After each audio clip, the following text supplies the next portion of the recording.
le levain du royaume. C'est un titre un peu choc, parce qu'effectivement, on pense que le levain, à juste titre d'ailleurs, c'est l'image effectivement du péché qui fait lever toute la pâte, etc. Mais en l'occurrence, ici, et j'en ai la preuve, je vais vous démontrer par plusieurs versets, deux en l'occurrence, bonsoir Marie, et un peu plus, je vais étayer mes propos. Alors, on va parler aussi du grain de sénévé. Vous pouvez déjà regarder sur YouTube. J'avais pas fait de miniature à l'époque, un tout petit montage, une vidéo de bonne qualité, où je me situe devant un gros arbre et j'explique ce qu'est le grain de sénévé.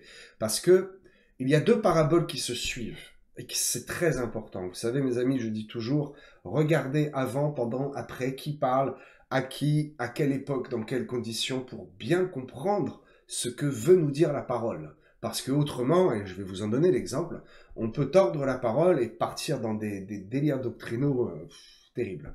Donc, j'aime remettre les choses à leur bonne place et expliquer correctement la Bible, la parole de Dieu. Alléluia. J'en ai quelques-unes ici derrière et c'est pas pour faire joli, je vous garantis que je les utilise toutes.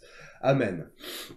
Matthieu 13, versets 31 à 33. Alors, pour être certain que cette histoire qui nous est racontée dans Matthieu 13 et dans Luc 13 également, verset 18 dans Luc, Matthieu 13, Luc 13, ce n'est pas ce qu'on appelle une histoire qui apparaît dans les évangiles, une histoire synoptique. La même histoire, okay, d'un point de vue différent. Là, vous voyez ma main parce que vous êtes en face. Puis si vous êtes sur le côté, c'est toujours la même main, vous la voyez différemment, et ainsi de suite. Ok. Il y a des paraboles, des histoires bibliques qui nous sont racontées de cette manière, pour que nous puissions déjà les attester, les valider. On a 4 témoins différents qui nous parlent de la même chose, et en plus, comprendre d'une façon différente, comprendre d'une meilleure façon. N'est-ce pas? Alors, ici, ce n'est pas tout à fait ça. Ici, c'est autre chose qui se passe. Ici, c'est une répétition. Et je vous le garantis, encore une fois, beaucoup ont dû confondre et ont dû penser que c'était la même chose. Mais non. Ici, Jésus enseigne plusieurs paraboles, comme il le fait dans Luc, mais pas tout à fait les mêmes.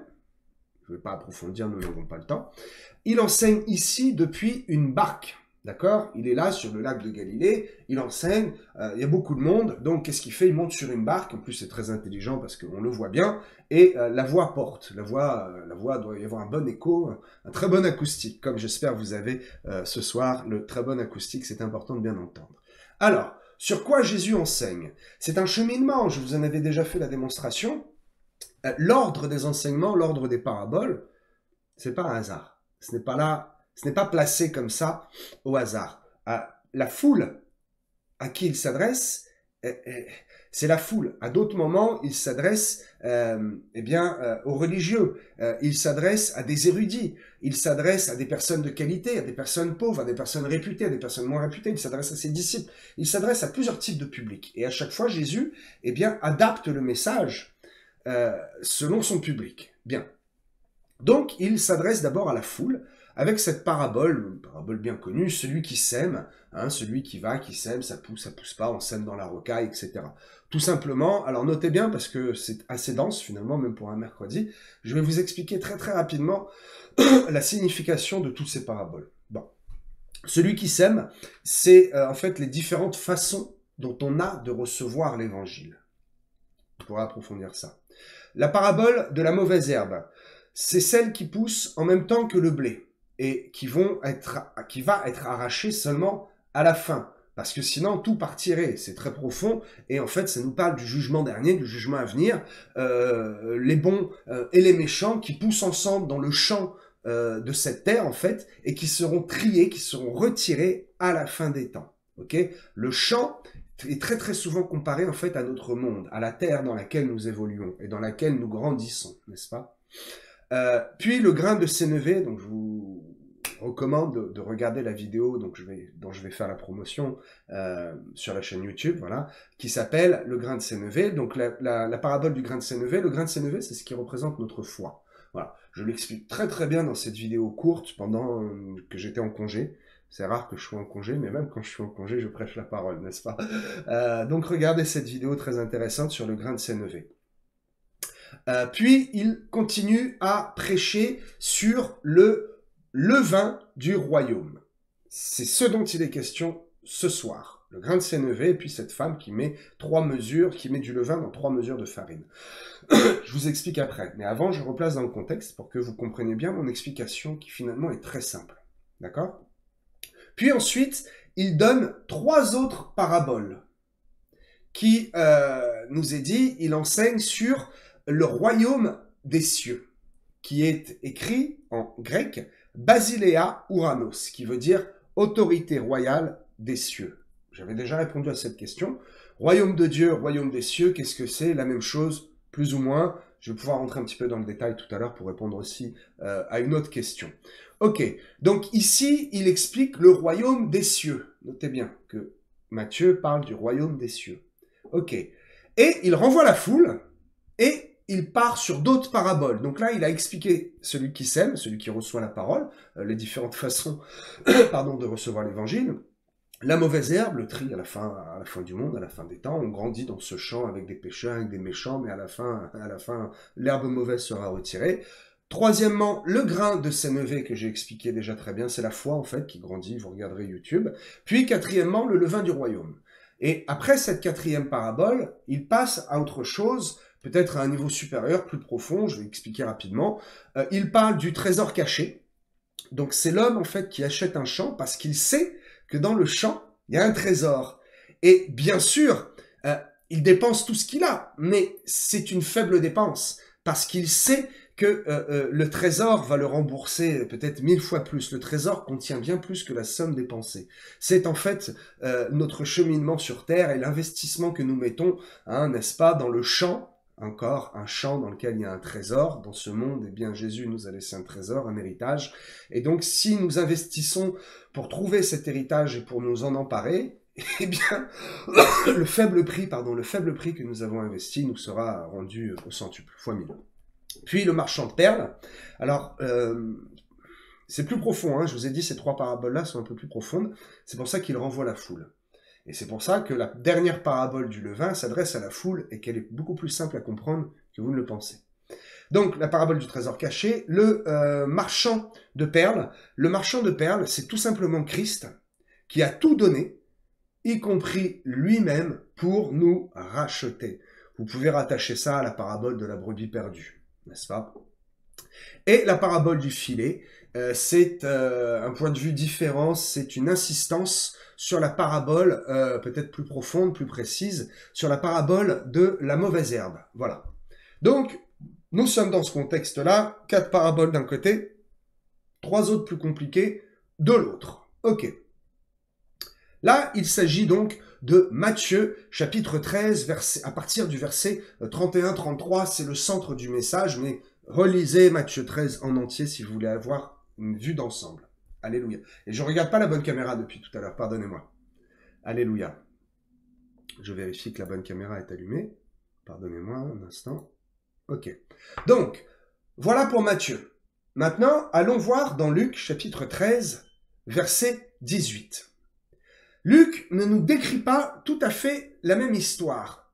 Ici, les circonstances sont différentes. On comprend que le récit de Luc, en fait, ne raconte pas la même histoire du tout.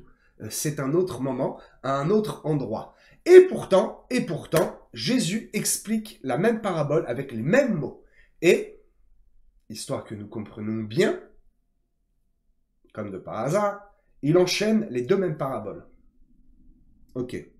Ici, Jésus se trouve non pas sur le lac, dans une barque, mais il se trouve à enseigner dans une synagogue, et c'est jour de Shabbat.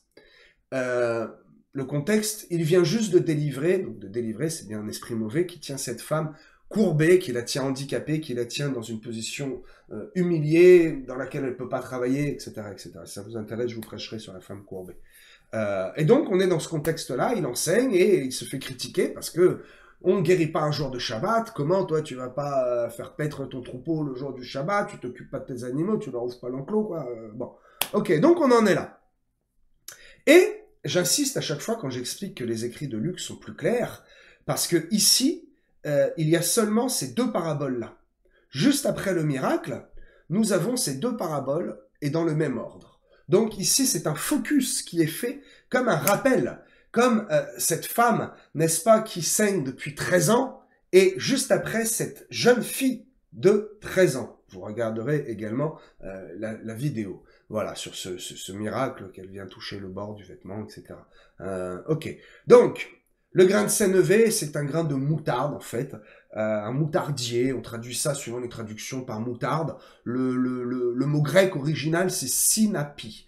Voilà, c'est en fait une toute petite graine, j'aurais pu prendre un exemple, bon, je l'ai un sous la main forcément, une toute petite graine, minuscule, mais vraiment les plus petites graines qui existent, vous avez déjà dû voir ça, peut-être plus gros à peine comme un grain de sel, ok?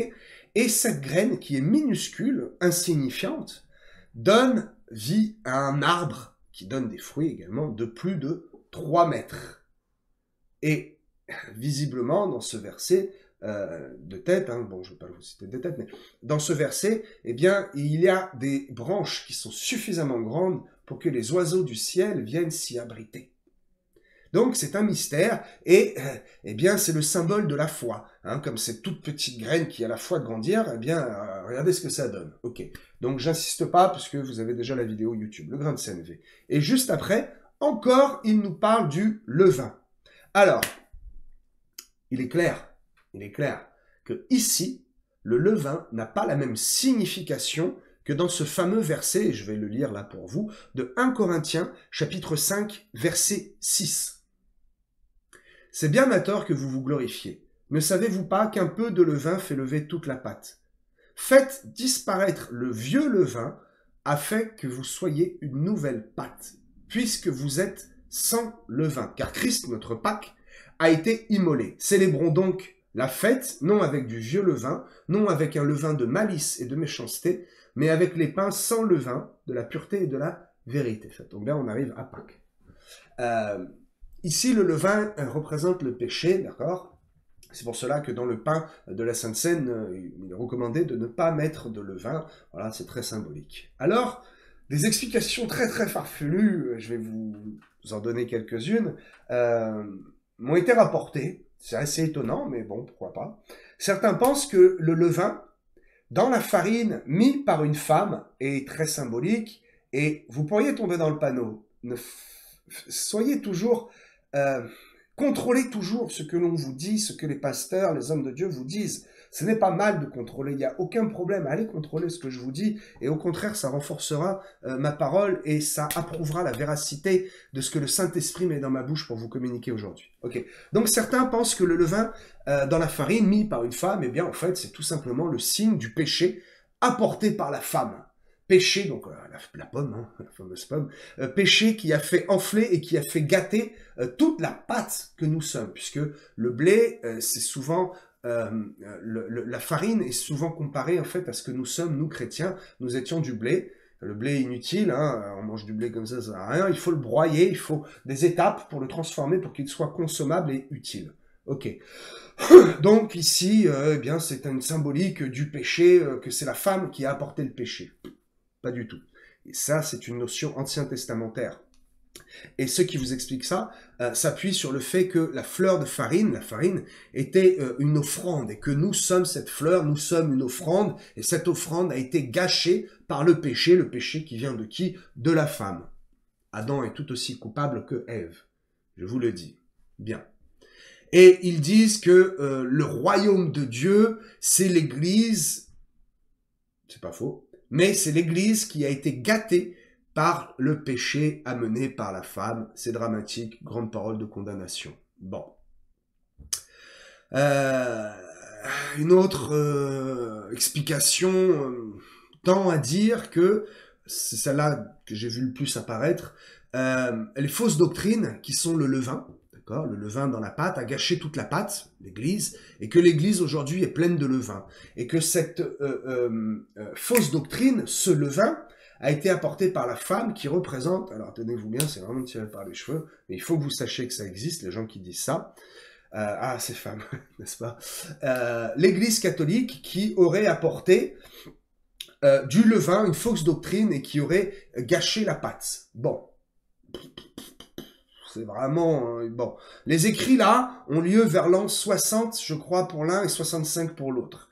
l'Église catholique a commencé à naître en lançant, mais a commencé à avoir une dérive à partir de l'an 200, pour votre culture, où ils ont commencé à baptiser les nouveau-nés, et l'Église catholique a eu vraiment toute sa puissance, tout son affermissement seulement en l'an 600. Ok? Donc, ces deux explications qui pourraient paraître belles, hein, les images sont exactes, hein, la femme, le péché, le levain, l'église, la pâte, le royaume de Dieu, le royaume des cieux, tout ça mêlé, c'est un bel embroglio, et ce n'est surtout pas ça la signification, je vous le dis. Parce que il y a un détail que je pense peu ont dû voir. Ok, un instant, c'est important. Alléluia. Le chauffard. Alors, est-ce que j'ai gardé les versets? Luc 13, 18, il est là. Voilà. Ok, et Matthieu 13. Alors, attendez, hein, parce que je suis un peu ébloui. 13, 31, voilà. Ok. Matthieu 13, 31. J'ai bien été voir les traductions. Ok. Théos et Ouranos, je crois. Matthieu nous dit, dans Matthieu 13, 31, il leur proposa une autre parabole et il dit, donc c'est Jésus qui parle, Matthieu qui relate, le royaume des cieux est semblable. Tandis que dans Luc, il nous dit, à quoi ressemble le royaume de Dieu? Royaume des cieux d'un côté, royaume de Dieu de l'autre. Bon.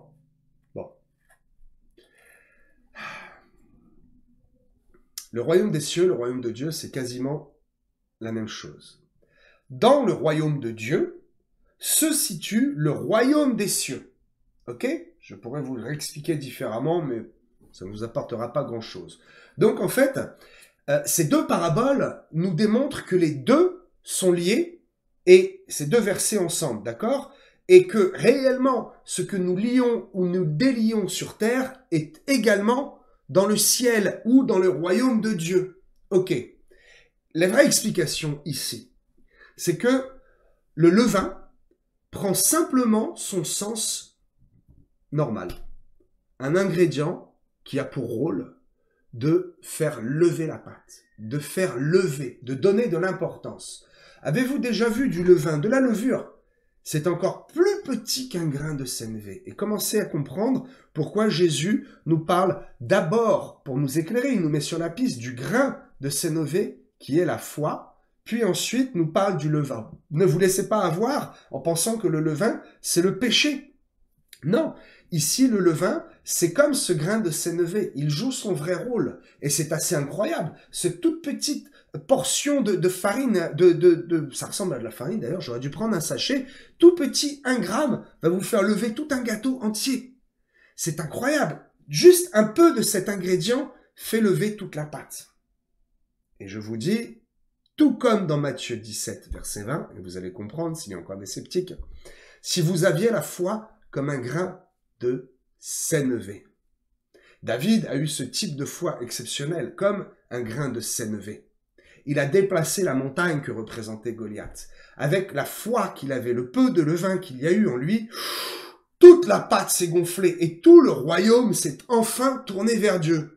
C'est ce qui se passe ici. Le royaume de Dieu, le royaume des cieux. Voilà à quoi ressemble le royaume des cieux. Commencez-vous à comprendre que le levain, ici, représente la foi qui nous anime.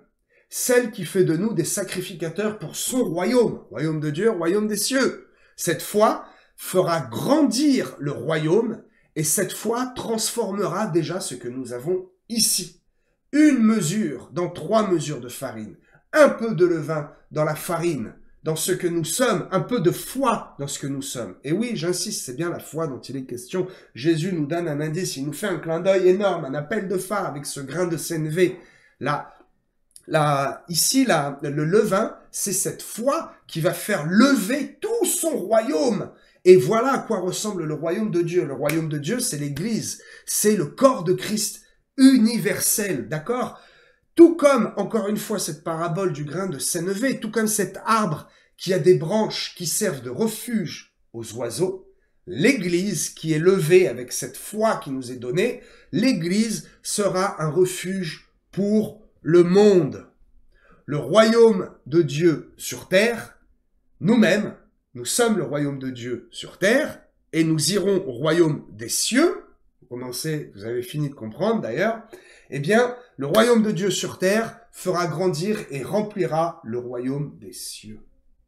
L'Église, animée de cette foi de Sénévé, remplie de ce zèle, de levain qui fait lever toute la pâte, va remplir l'Église et va remplir le royaume des cieux. Nous sommes le royaume de Dieu et nous habitons dans le royaume des cieux et nous allons remplir le royaume des cieux avec juste un peu de levain qui fait lever toute la pâte. Parce que comme cette graine de sénévé, cette foi qui nous anime, fait pousser un arbre très grand dans lequel les oiseaux s'abritent, alors oui, nous sommes l'Église qui allons grandir encore plus et le monde va venir s'abriter dans l'Église. Alléluia, alléluia. J'espère que je me suis exprimé correctement, un message finalement assez simple. Nous avons rappelé beaucoup de paraboles, beaucoup de significations dans ces 4 premières paraboles, puis les 3 autres. Et au travers de ce message, c'est un peu une école biblique. Et j'essaie de vous démontrer comment lire correctement la parole, comment faire focus au bon endroit et comment tirer la vérité de la vérité. En vérité, en vérité. Toute la Bible dit vrai, mais ici, il y a une vérité plus profonde. À vous maintenant, mes amis, d'aller vérifier tout ce que je vous ai dit, de bien lire la parole, de peut-être regarder dans le grec ce que les mots veulent dire, pourquoi d'un côté nous avons le royaume de Dieu, pourquoi de l'autre le royaume des cieux, et bien comprendre que Jésus nous parle finalement d'une manière toujours très simple. C'est nous qui compliquons beaucoup trop les choses. Alléluia, je vous dis excellente soirée, soyez bénis.